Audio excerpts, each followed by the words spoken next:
Good morning student. 12वी वर्गाच्या book keeping and accountancy या विषयाच्या प्रथम लेक्चरमध्ये मी आपल्या सर्वांचं स्वागत करतो. आपण 12वी वर्गाच्या बुक किपिंग अँड अकाउंटन्सी ह्या विषयाचा पहिला चॅप्टर आज सुरू करणार आहोत. ह्या चॅप्टरला सुरू करण्या अगोदर आपण सर्वप्रथम आपल्याला असणाऱ्या सिलेबसची थोडीफार ओळख करून घेऊयात. चला तर मग आपण सिलेबस बघूयात. तर आपल्याला सिलेबसमध्ये एकूण 10 चॅप्टर्स आहेत. ठीक आहे. तर पहिला चॅप्टर आहे introduction to partnership and partnership final account. ठीक आहे. तर ह्याच्यामध्ये आपल्याला फायनल अकाउंट बनवावे लागतात. जसे की आपण trading account, profit and loss account आणि बॅलन्स शीट बनवतो त्याला आपण. त्यानंतर accounts of not for profit concerns. तर असे काही बिझनेस असतात जे प्रॉफिट कमवण्यासाठी नव्हे तर सर्व्हिस देण्यासाठी सुरू केलेले असतात. त्यांची अकाउंटिंग सिस्टीम कशी असते ते आपण दुसऱ्या चॅप्टरमध्ये बघणार आहोत. त्याच्यानंतर रिकन्स्ट्रक्शन ऑफ पार्टनरशिप. जसं पार्टनरशिप बनवताना आपल्याला पार्टनर्सला ऍडमिशन घ्यावं लागतं, म्हणजे पार्टनर्सला आपण बिझनेसमध्ये आणतो. बऱ्याच वेळेस पार्टनर्स बिझनेस सोडून जातो, त्याला आपण रिटायरमेंट म्हणतो. आणि बऱ्याचदा पार्टनर्स हा डेथ झाल्यामुळे बिझनेस मधून बाहेर पडतो, त्याची डेथ झाल्यामुळे. मग ऍडमिशन असताना किंवा रिटायरमेंट होताना किंवा डेथ होताना पार्टनरशिप अकाउंट कसे प्रिपेअर केले जातात ते आपण तिसऱ्या, चौथ्या आणि 5व्या चॅप्टरमध्ये बघणार आहोत. 6व्या चॅप्टरमध्ये डिझॉल्युशन ऑफ पार्टनरशिप फर्म. बऱ्याचदा असं होतं की काही कारणास्तव बिझनेस म्हणजेच पार्टनरशिप फर्म आपल्याला बंद करावा लागतो. कधी कधी पार्टनर्सच्या मर्जीने पार्टनरशिप फर्म बंद होतो. कधी कधी कोर्टाचा निर्णय लागतो की एखाद्या पार्टनरशिप फर्ममध्ये एखादं चुकीचं कृत्य होत असेल तर बऱ्याचदा कोर्ट म्हणतं की पार्टनरशिप फर्म बंद करून टाका. बऱ्याचदा इन्सॉल्व्हन्सी वगैरे असे भरपूर कारण आहेत ज्याच्यामुळं पार्टनरशिप फर्म बंद पडते. मग ते बंद पडल्यानंतर त्याचा अकाउंट कसा प्रिपेअर केला जातो हे आपण 6व्या चॅप्टरमध्ये शिकणार आहोत. 7व्या चॅप्टरमध्ये आपल्याला बिल्स ऑफ एक्सचेंज बघायचं आहे. बिल्स ऑफ एक्सचेंज हा एक असा घटक आहे जो दैनंदिन व्यवहारामध्ये बिझनेसमॅन्स वापरतात. काही इन्स्ट्रुमेंट्स असतात, ते इन्स्ट्रुमेंट्स हे व्यवहारामध्ये, दैनंदिन व्यवहारामध्ये बिझनेसमॅन्स कडून वापरले जातात आणि त्याच्या एंट्रीज कशा बनवतात बिझनेसमध्ये ते आपण बिल्स ऑफ एक्सचेंज मध्ये बघणार आहोत. Company accounts issue of shares, ज्याला आपण म्हणतो की शेअर्स इश्यू करते कंपनी. मग शेअर्स इश्यू केल्यानंतर कंपनी त्याचे अकाउंट्स कसे प्रिपेअर करते, शेअर्स इश्यू करताना काय मेथड्स आहेत, इश्यू ॲट पार आहे, इश्यू ॲट प्रीमियम आहे, इश्यू ॲट डिस्काउंट आहेत. अशा भरपूर मेथडॉलॉजीज आहेत ज्याच्या हिशोबाने शेअर्स हे मार्केटमध्ये कंपनीकडून आणले जातात. मग त्याचा अकाउंटिंग ट्रीटमेंट कसा असतो तो आपल्याला 8व्या चॅप्टरमध्ये बघायचा आहे. 9व्या चॅप्टरमध्ये आपल्याला फायनान्शियल स्टेटमेंट्स बघायचे आहेत. जसे कॅश फ्लो आहेत, फंड फ्लो आहेत, असे काही स्टेटमेंट्स असतात. ते स्टेटमेंट्स आपल्याला कसे बनवतात, त्याचं विश्लेषण कसं केलं जातं हे आपल्याला 9व्या चॅप्टरमध्ये बघायचं आहे. आणि 10व्या चॅप्टरमध्ये कॉम्प्युटर इन अकाउंटिंग. नवं युग आहे. नव्या युगमध्ये सगळी अकाउंटिंग ही कॉम्प्युटरच्या हिशोबाने रेकॉर्ड केली जाते. कॉम्प्युटरचा वापर करून अकाउंटिंग कशी रेकॉर्ड केली जाते, टॅली हा सॉफ्टवेअर असतील किंवा अनेक दुसरे सॉफ्टवेअर आहेत, ह्यांचा वापर करून अकाउंटिंग कशी केली जाते ह्याची काही बेसिक माहिती आपल्याला 10व्या आणि शेवटच्या चॅप्टरमध्ये भेटणार आहेत. या पुस्तकाच्या शेवटी तुम्हाला अँसर की सुद्धा दिलेली आहेत. म्हणजे प्रत्येक चॅप्टर आणि त्या चॅप्टरच्या शेवटी काही प्रश्न तुम्हाला दिलेले आहेत जे तुम्हाला प्रॅक्टिस करण्यासाठी महत्वाचे आहेत.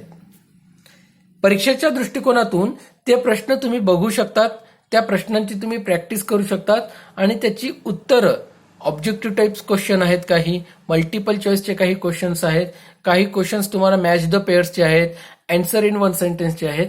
असे काही टाइप्सचे क्वेश्चन्स तुम्हाला परीक्षेत सुद्धा येणार आहेत आणि ते पुस्तकाच्या प्रत्येक चॅप्टरच्या शेवटी तुम्हाला दिलेले आहेत आणि त्याची उत्तरं तुम्हाला अगदी शेवटच्या काही पेजेसमध्ये दिलेले आहेत. तर अशा प्रकारे तुमच्या सिलेबसचं एक स्वरूप आहे. हा स्वरूप लक्षात घेता आपण आज आपल्या प्रथम चॅप्टरला सुरुवात करणार आहोत आणि त्या चॅप्टरचं नाव आहे introduction to partnership final account. आता introduction to partnership and partnership final account. तर सुरुवात आपण करूयात पार्टनरशिपच्या इंट्रोडक्शन पासून. म्हणजे अगदी पार्टनरशिप फर्म असतं तरी काय, पार्टनरशिप कशाला म्हणतात, पार्टनरशिप का प्रिपेअर केली जाते, कशी प्रिपेअर केली जाते, अशा काही मूळ प्रश्नांची उत्तरं आपण शोधूयात. आणि त्यानंतर त्या मूळ प्रश्नांची उत्तरं शोधल्यानंतर आपण आपल्या पार्टनरशिप फायनल अकाउंट्सच्या प्रश्नांची सुरुवात करूयात. लक्षात घ्या मित्रांनो, थिअरी लक्षात येणं हे खूप महत्वाचं आहे. थिअरी लक्षात जर आली तर प्रॅक्टिकलचे जे क्वेश्चन्स आहेत, जे न्यूमेरिकल क्वेश्चन्स आहेत, ते लवकर समजतात असं मी मानतो. त्यामुळं पार्टनरशिप फायनल अकाउंट जर तुम्हाला समजायचं आहे तर अगदी पार्टनरशिप अकाउंट काय असतं हे तुम्ही समजून घेणं महत्वाचं आहे. तर बघूयात पार्टनरशिप अकाउंट म्हणजे काय. तर introduction to partnership and partnership final account. तर इंट्रोडक्शन बघूयात, पार्टनरशिप काय असतं.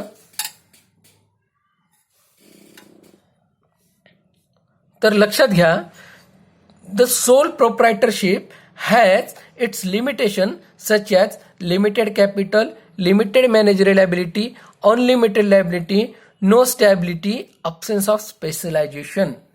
म्हणजे काय म्हणतंय की जे सोल ट्रेडिंग फर्म असतात, असा बिझनेस जो एखाद्या व्यक्ती स्वतःने सुरुवात करतो, तो एकटाच त्या बिझनेसमध्ये मालक आहे. त्याचे काही लिमिटेशन्स आहेत, म्हणजे त्याचे काही कमतरता आहेत, त्याच्या काही प्रॉब्लेम्स आहेत, त्याला काही चॅलेंजेस आहेत. काय काय तर पहिलं चॅलेंज आहे लिमिटेड कॅपिटल. जो व्यक्ती स्वतः एकटा मालक आहे त्या बिझनेसमध्ये, त्याच्याकडं पैशाचा अभाव असतो, त्याच्याकडे कॅपिटल जे लावलेले आहे त्याने बिझनेसमध्ये तो लिमिटेड असतो, जास्त पैसा नाही आहे त्याच्याकडं, कारण की तो एकटा आहे आणि एकटा असल्यामुळे त्याच्याकडे जास्त पैसा नसणार आहे. आणि जर असेल तरी त्याची तेवढी क्षमता असली पाहिजे रिस्क घ्यायची, त्यामुळे तो जास्त पैसा लावू शकत नाही. दुसरी गोष्ट लिमिटेड मॅनेजरियल ॲबिलिटी. आता तो एकटा आहे बिझनेसमध्ये, त्यामुळं त्या बिझनेसला हँडल करण्यासाठी त्याच्याकडं तेवढी मॅनेजरियल स्किल, नियोजन करण्याची जी स्किल लागते, ती ॲबिलिटी लागते, जी क्षमता लागते ती नाही आहेत. म्हणतात ना, एक से भले दो, दो से भले चार. तर तशा प्रकारे एकटा माणूस बिझनेसला जास्त चांगल्या प्रकारे मॅनेज करू शकत नाही. हा त्याचा एक मोठा अभाव आहे सोल ट्रेडिंग फर्मचा. Unlimited liability. बघा, बिझनेसमध्ये तुम्हाला जेवढा प्रॉफिट आहे त्याच्याहून अधिक रिस्क आहे. म्हणतात की रिस्क असेल तर प्रॉफिट आहे. रिस्क आणि प्रॉफिट हे दोन्ही सोबत चालणारे घटक आहेत. रिस्क नाही तर प्रॉफिट नाही. पण एखादा व्यक्ती जेव्हा त्याचा पैसा, त्याच्या कष्टाचा पैसा त्या बिझनेसमध्ये लावतोय, त्यामुळे त्याच्या पैशाला रिस्क सुद्धा जास्त आहे, त्याचा पैसा बुडण्याचे चान्सेस सुद्धा जास्त आहेत. आणि त्यामुळं त्याची लायबिलिटी कशी आहे, अनलिमिटेड आहे, त्याची काही मर्यादाच नाहीये. असं बऱ्याच जाऊ शकतं की त्याने बिझनेस चालू केलेला आहे आणि त्या बिझनेसमध्ये नुकसान झाल्यामुळे त्याचं घरदार सुद्धा विकलं गेलं तर होऊ शकतं. म्हणून हा एक मोठा प्रॉब्लेम आहे सोल ट्रेडिंग फर्मचा.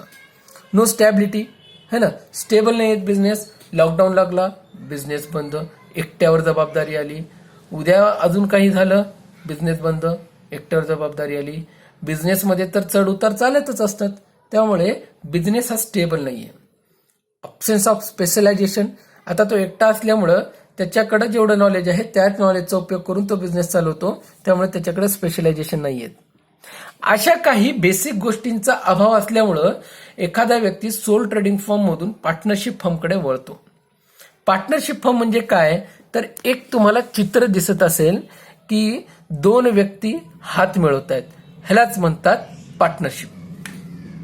दोन किंवा दोनपेक्षा अधिक व्यक्ती जर बिझनेसमध्ये एंटर करत असतील, एखादा बिझनेस सुरू करत असतील, तर त्या बिझनेसला म्हणतात पार्टनरशिप फर्म. त्यामुळं काय होतं, हे वरचे जे लिमिटेशन्स आहेत, पैसा एकट्या व्यक्तीचा न लागता दोन व्यक्तींचा पैसा लागतो, त्याच्यामुळं पैशाची थोडीशी रिस्क कमी होते. त्याच्यानंतर दोन माणसं त्या बिझनेसमध्ये असल्यामुळं दोन्ही माणसं स्वतःचं डोकं लावून स्वतःचा नॉलेजचा वापर करून बिझनेसला पुढे आणू शकतात. त्याच्यानंतर ते लोक जे दोन व्यक्ती बिझनेस करायला आलेले आहेत ते प्रॉफिट वाटून घेतील आणि रिस्क सुद्धा वाटून घेतील आणि रिस्क आणि प्रॉफिट वाटून घेतल्यामुळं दोघा व्यक्तींचाही फायदा होतो. तर ह्या बेसिक कॉन्सेप्टच्या आधारे पार्टनरशिप फर्मची सुरुवात होते. तर पार्टनरशिप म्हणजे काय? तर पार्टनरशिप म्हणजे काही नाही तर जेव्हा 2 किंवा 2 पेक्षा जास्त व्यक्ती एकत्रित येऊन एखादा बिझनेस सुरू करतात त्याला म्हणतात पार्टनरशिप फर्म. ठीक आहे. तर पार्टनरशिप फर्मचा हा बेसिक नियम आहे. ठीक आहे. आता पार्टनरशिप फर्मची डेफिनेशन तुम्हाला दिलेली आहे खाली. काय डेफिनेशन आहे बघा. प्रोफेसर हॅन्जी यांनी सांगितलेली एक डेफिनेशन आहे. ठीक आहे. ते काय म्हणतात, partnership is the relation existing between person competent to make contract. म्हणजे पार्टनरशिप म्हणजे असा एक बिझनेस आहे जिथं 2 व्यक्ती जे कॉन्ट्रॅक्ट करतात, जे कॉम्पिटंट आहेत, ज्यांच्यामध्ये क्षमता आहे बिझनेस करण्याची, ते एकत्रित येतात, ते कॉन्ट्रॅक्ट करतात, ते ॲग्रीमेंट करतात आणि एखादा लॉफुल बिझनेस चालू करण्यासाठी ते काय करतात, बिझनेस सुरू करतात. लॉफुल म्हणजे काही गैरकृत्य करायचं असेल, तुम्हाला काही चुकीचं कार्य करायचं असेल, त्याच्यासाठी जर तुम्ही एकत्र येत असाल तर त्याला पार्टनरशिप फर्म म्हणू शकत नाहीत. बिझनेस कसा पाहिजे, लॉफुल पाहिजे. बिझनेस असा पाहिजे ज्याला संविधानाने मान्यता दिलेली आहे, ज्याला कायद्याने मान्यता दिलेली आहे. कायद्याने मान्यता प्राप्त बिझनेस असेल तरच पार्टनरशिप फर्म. 2 माणसं एकत्रित आले स्मगलिंगचा बिझनेस करायला किंवा बंदूक गोळ्या विकायला जिथं परमिशन नाहीये, तर त्याला आपण पार्टनरशिप फर्म म्हणू शकत नाहीत. बिझनेस असा पाहिजे ज्याला कायद्याने मान्यता असली पाहिजे. आणि भारतामध्ये बिझनेस करतायत तर भारतीय कायद्याचा तुम्हाला मान ठेवावा लागेल. आणि त्यामुळे पार्टनरशिप फर्म म्हणजे जेव्हा 2 किंवा 2 पेक्षा जास्त व्यक्ती एकत्रित येऊन एखादा लॉफुल बिझनेस म्हणजे कायदेशीर बिझनेस करतात तर त्याला म्हणतात पार्टनरशिप फर्म. पार्टनरशिप फर्म जे आपण सुरू करतोय ते आपल्याला कोणत्या ना कोणत्या कायद्या अंतर्गत सुरू करावं लागतं. आपल्याला जे नियम सांगितले आहेत ते नियम कुठे लिहिलेले आहेत की पार्टनरशिप फर्म सुरू करताना आम्ही कोणत्या नियमांचा फॉलोअप घ्यावा, आम्ही कोणते नियम फॉलो करावे. तर पार्टनरशिप ऍक्ट 1932 मध्ये तुम्हाला सगळे नियम दिलेले आहेत. पार्टनरशिप ऍक्ट वाचा आणि त्यामध्ये दिलेल्या नियमांचा उपयोग करून तुम्ही पार्टनरशिप फर्म सुरू करा. ठीक आहे. तर पार्टनरशिप फर्म मध्येच तुम्हाला पार्टनरशिप बिझनेस काय आहे याची सुद्धा माहिती दिलेली आहे. तर पार्टनरशिप फर्मचे काही वैशिष्ट्ये आहेत, फीचर्स ज्याला आपण म्हणतो. ठीक आहे. तर फीचर्स काय काय आहेत, तर पहिला फीचर इथून सुरू होतं. ठीक आहे. ॲग्रीमेंट, प्रिन्सिपल अँड एजंट, त्याच्यानंतर lawful business, sharing of profit and losses, unlimited liability, registration, joint ownership and management, principal and agent आणि डिझॉल्युशन. तर इथून सुरू होतं. नंतर 2, 3, 4, 5, 6, 7, 8 आणि 9. तर इथून सुरू झालेला तुमचा पार्टनरशिप फर्मचे वैशिष्ट्य इथं येऊन थांबतात. ठीक आहे. तर 1 बाय 1 आपण काय करू, पार्टनरशिप फर्मचे वैशिष्ट्य बघू. तर पहिलं वैशिष्ट्य आहे ॲग्रीमेंट. तर विदाऊट ॲग्रीमेंट तुम्हाला पार्टनरशिप फर्म सुरू करता येत नाही. बरोबर आहे. तर ॲग्रीमेंट करावं लागतं तुम्हाला. जेव्हा तुम्ही एखाद्या पार्टनरला तुमच्या सोबत घेताय तेव्हा तुम्हाला ॲग्रीमेंट करावं लागतं त्या पार्टनर सोबत. आणि ॲग्रीमेंट हे तोंडी सुद्धा असू शकतं आणि लेखी सुद्धा असू शकतं. तोंडी म्हणजे काय, ते लिहून सुद्धा तुम्ही करू शकतात आणि ओरली की 2 व्यक्ती एकत्रित आले आणि म्हणाले की चल रे आपण दोघं बिझनेस सुरू करूयात. एखादा बिझनेस सुरू केला त्यांनी आणि व्यवहार सगळा तोंडी ठरवलाय की आम्ही किती प्रॉफिट घेणार आहोत, तू एवढा पैसा टाक, मी एवढा पैसा टाकतो. जे काही व्यवहार आहेत ते तोंडी. ठीक आहे. तर तोंडी सुद्धा ठेवू शकतात तुम्ही व्यवहार आणि लेखी सुद्धा ठेवू शकतात. जो ॲग्रीमेंट 2 पार्टनरमध्ये झालेला आहे त्या ॲग्रीमेंटला म्हणतात पार्टनरशिप डीड. ठीक आहे. पार्टनरशिप डीड म्हणजे काय, agreement between 2 or more partners for starting the business. Okay. तर पार्टनरशिप फर्म म्हणजे ॲग्रीमेंट आहे. ठीक आहे. नंबर ऑफ पार्टनर्स किती असले पाहिजे. ठीक आहे. Minimum 2 partners are needed to start partnership firm and maximum number of partners are 50 according to companies act 2030. म्हणजे कमीत कमी 2 पार्टनर तर पार्टनरशिप फॉर्म करायला लागतात आणि जास्तीत जास्त 50 पेक्षा जास्त पार्टनर्स तुम्ही पार्टनरशिप फॉर्म मध्ये ठेवू शकत नाहीत. म्हणजे मिनिमम 2 मॅक्झिमम 50. हे बघा इथं लिहून ठेवतो, मिनिमम 2 अँड मॅक्सिमम 50. तर मिनिमम 2 पार्टनर्स मॅक्झिमम 50 पार्टनर्स असतील तर पार्टनरशिप फर्म त्याला आपण म्हणू शकतो, नाहीतर पार्टनरशिप फर्म सुरू करता येत नाही. लॉफुल बिझनेस पाहिजे. जो काही तुम्ही बिझनेस करताय त्या बिझनेसला कायद्याने मान्यता पाहिजे. कायदा त्याला मान्यता देत नसेल, तो जर गैरकृत्य असेल, तो जर अनलॉफुल बिझनेस असेल तर तुम्ही पार्टनरशिप फर्म सुरू करू शकत नाही. म्हणजे पार्टनरशिप फर्म सुरू करण्यासाठी तिसरं वैशिष्ट्य काय आहे, लॉफुल बिझनेस असला पाहिजे.